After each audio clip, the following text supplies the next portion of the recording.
Hey folks, Captain Matt and Jude here tonight. As you look around the room, we've made some additions. 6 one-ton bags. We are going to grow these bags filled with casting. I would like to share with you how we do it. We're going to assemble one of the bags. The base, what it is, the arms, putting the bag on. We're going to show you how to put the soil in, how to load the worms, and how to build the bag over the next 6 or 7 months so that you have a bag of casting. I talked about this as being an experiment, but you know, the more I thought about it, it's the same thing I do with the CFTs. I build them slowly and just build them up and build them up and build them up. And now we're doing the same thing with a bag.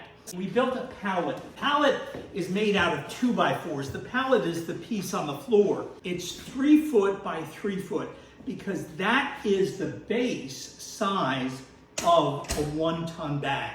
If you look at these, they sit very well on a 3 foot by 3 foot pallet. And we also put it on a pallet so that we can move them around.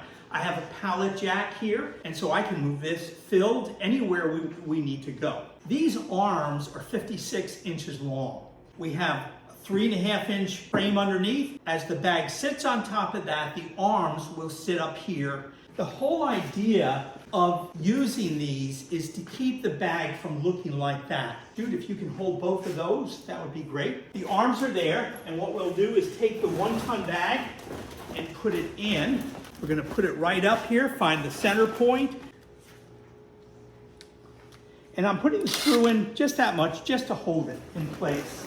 And we'll just put that in. Thank you. And the 4th one. When we put some bedding in, it will sit right down perfectly. Now, I've added something to the bag, and that is this. Because they're going to sit for 6 to 7 months with moisture on the bottom, I've added a piece of plastic that I will spread evenly here, just in case the microbials want to mess with the bottom. I don't want to lift this up on the winch and find out the bottom gives out. And so we got it pretty much set there.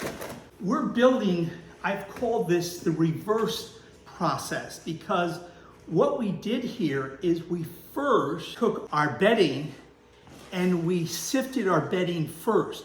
Now, in a CFT, I put rough bedding in with the worms because I rake it out on the bottom, or if I dig it at the whole thing out, I then have to take it and sift it. But the whole idea of using one of these is keep the labor way down. This bedding that I'm putting in has already been put through the Brockwood shifter. I used the 1/4-inch screen. So we have all the garbage out. 100% leaf compost and wood chips is now, we've gotten rid of all the big stuff and we just have pure compost, really refined. Now that does a few things. It gives the worms very little, they don't have to work real hard to get ingesting some of the bedding. Now today, to start the bag out, I'm using 15, and actually it comes to about 13 gallons of bedding. I pre-wetted it. Very important that the bedding stays wet. Oftentimes you hear it said, don't let your bedding get too wet, because if it gets too wet, it will start to rot. You'll drown your worms. This is a breathable bag. Although I have plastic on the very bottom, any excess moisture will pass through the sides. I actually went around and put moisture in these guys and it started coming out the side. So the bags will leak excess moisture. So you're best keeping this over wet than under wet all the way through the process. And by the way, I used a moisture meter to see where we're at. And as I put the moisture meter in, I'm reading that we are at, Luke, we're at 90%, I believe. And that also will help because we're going to put a limited number of worms in here. And though the temperature will not be a breeding temperature, or let's say a perfect condition for breeding, yet there will be a lot of breeding going on even at that temperature. Okay, so let's pick the first one up. Try to get it right in the middle if you can, Jude, and let's just dump the whole thing right over. Okay. You got it there, big boy? Yep. It's all sticking because we put a lot of moisture in here and we just wanted to make sure we had the moisture for the worms. Number 3 will make us right around 13 gallons of bedding. This is my homemade rake that probably cost me about $2, Mrs. Char, to make. So I'm just gonna flatten it, level it out a little bit because we want the worms to be happy. Now tonight, I am not gonna put worms in. Putting worms in, just be gentle when you put them in. They will disperse. You can spread them around a little bit if you'd like, or you can put them in a clump.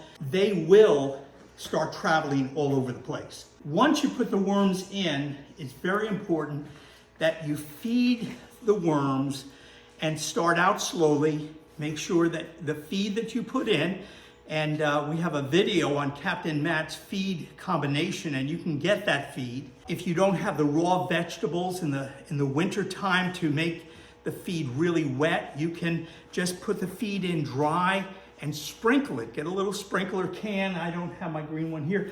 The little sprinkler can, and wet your feed. Now, when you put it on top, put very little on, sprinkle it, watch it. If they eat that in one day, then it means you probably can put a little more the next time. But you don't want feed to sit there for 3 and 4 and 5 days. You want to underfeed them rather than overfeed them. You want to feed them more often than not. Now folks, if you feel you're not getting all that you want to get through the videos, we want you to know that's why we created the Worm People newsletter. What you'll want to do is subscribe to the Worm People newsletter, and you'll be getting a lot more information. It will deal with breeding, and it will deal with making castings, and all sorts of other things. So don't forget, subscribe to the Worm People newsletter.